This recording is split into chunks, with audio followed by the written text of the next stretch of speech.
RS Praveen Kumar ఈయననేమో అప్పుడేమో BSP పార్టీలో ఉన్నప్పుడు ఎట్లా అంటే ఇక మొత్తం ప్రజల వైపు మాట్లాడినట్టు మాట్లాడి ఆయన తర్వాత తన స్వార్థం కోసం తన సొంత ప్రయోజనాల కోసం తన వెనుక నడిచిన యువతను ఎన్నో ముడి మీద అన్ని పోయి దొరల దగ్గరనైతే ఏరిండు. ఇక అప్పుడేమో ప్రజల కోసం నీతి మాటలు మాట్లాడిండు. మొత్తం నీతి మాటలు ఇట్లా తీయగా. ఇప్పుడు ఇక దొరల దగ్గర వెళ్ళగా ఏమో మాట్లాడుతుండు చూడు. అయ్యో ఆర్ఎస్పి అప్పుడు అట్లా ఇప్పుడు ఇట్లా అంటే బిఎస్పిలో ఇదో మంచిగా చూడరి, ఇదేమో బిఎస్పిలో ఉన్నప్పుడు ఇదేమో దొరల కండు వేసుకున్నప్పుడు చూడు రియా.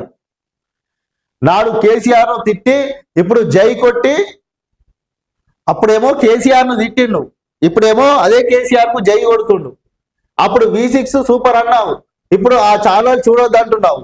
అప్పుడేమో V6 ఛానల్ అంటే ఇక సూపర్, ఆ ఛానల్ ను అందరు అదే ఛానల్ చూడాలి, ప్రజల తరపున కొట్లాడుతుంది అని చెప్పి అప్పుడు మాట్లాడిండు.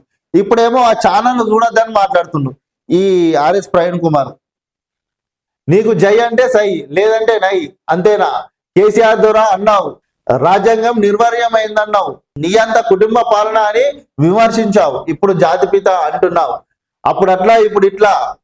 సిగ్గుందా ఆర్ఎస్ ప్రవీణ్ కుమార్ గారు? కేసీఆర్ ను జాతిపిత నువ్వు కూడా అంటున్నావు అంటే నువ్వు ఒక ఉద్యోగివి, నువ్వు ఇప్పుడు ఆ దొరల దగ్గరకు పోయి కేసీఆర్ జాతిపిత అంటున్నావు. ఇదే నువ్వే ఒకప్పుడు ప్రజల తరపున ఉండి దొరలను ఎట్లకైనా గద్దె దించాలి, దొరలను మొత్తం తరిమి కొట్టాలని మాట్లాడిన ఆర్ఎస్ ప్రవీణ్ కుమారు, నీ నీతి మాటలు ఎటుపోయినాయి చెప్పు ఒకసారి. మీ సర్వం మారింది, జనం గమనిస్తున్నారు. పెడితే పెళ్లి కోరడం, లేదంటే సాగు కోరడం, ఇది వేమన దగ్గర సామెత. బీఆర్ఎస్ నేత బిఎస్పి రాష్ట్ర మాజీ అధ్యక్షుడు ఆర్ఎస్ ప్రవీణ్ కుమార్ పరిస్థితి అలాగే ఉంది. వాస్తవానికి చెప్పాలంటే ఆర్ఎస్ ప్రవీణ్ కుమార్ అంటే తెలంగాణ రాష్ట్రంలో చాలా మందికి గౌరవం అనేది ఉండే.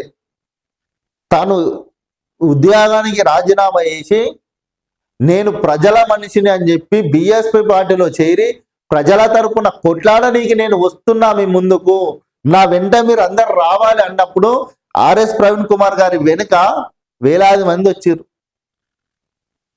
ఉద్యోగాలు ఏది చిన్న చిన్న ఉద్యోగాలు చేసుకునేటోళ్ళు ఉద్యోగాలు బంద్ చేసి ప్రైవేట్ ఉద్యోగాలు చేసుకునేటోళ్ళు ప్రైవేట్ ఉద్యోగాలు బంద్ చేసి తను పాదయాత్ర చేస్తే తన పాదయాత్రలో కూడా పాల్గొన్నారు. అప్పుడు ఆర్ఎస్ ప్రవీణ్ కుమార్ గారు నేను తెలంగాణ ప్రజల కోసము, తెలంగాణ రాష్ట్రము దొరల చేతుల బందీ అయింది, ఆ దొరల చేతుల బందీ నుంచి విముక్తి చేయడానికి నేను నా ఉద్యోగానికి రాజీనామా చేస్తున్నా అంటే తెలంగాణ ప్రజలు పిచ్చలై మిమ్మల్ని నమ్మి మీ వెనుక నడిచిర్రు. ఇప్పుడు కూడా అదే V6 ఛానల్ అన్నిటికి సంబంధించిన వార్తలన్నిటి వేస్తాయి. అటు బీఆర్ఎస్ అయినా, అటు బీజేపీ అయినా, అటు కాంగ్రెస్ అయినా, అటు తప్పు జరిగినా ఏం జరిగినా ప్రతి వార్తను V6 ఛానల్ చూపెడుతుంది. అంటే మీరు అధికారం ఇప్పుడు అప్పుడేమో మీరు బిఎస్పి పార్టీలో ఉన్నారు కాబట్టి అప్పుడు అట్లా మాట్లాడతారు, ఇప్పుడు దొరల దగ్గరకు పోయారు కాబట్టి ఇక దొర చెప్పింది మీరు మోకరిల్తారా? ప్రవీణ్ కుమార్ గారు, మీరంటే ఇప్పటికీ కూడా గౌరవం ఉంది, కానీ మీరు ఈ ఇష్టానుసారంగా మాట్లాడి మీ ఇజ్జతి మాత్రం మీరే తీసుకోకుర్రి. ఇప్పటికి కూడా అంతో ఇంత కొంచెం యువత మీద మీకు ఒక మంచి అభిప్రాయం ఉంది, ఇక ఉన్న పేరు మాత్రం గలీజ్గా చేసుకోకి. ఆ దొరల దగ్గర ఉండకుండా ఎటు కాకుండా దొరలతో ఉంటున్నా, ఇక దొరలు నాకు ఎన్నుకున్నారు అని మీ ప్రయోజనాల కోసం ఇష్టానుసారంగా మాట్లాడుకోగలి. ఆ దళిత ద్రోహి ఆల్రెడీ చెప్పిన గతంలో దళితులకు అన్యాయం చేసి దొరల దగ్గరకు పోయిన దళిత ద్రోహి అని కూడా నీకు చెప్పిన.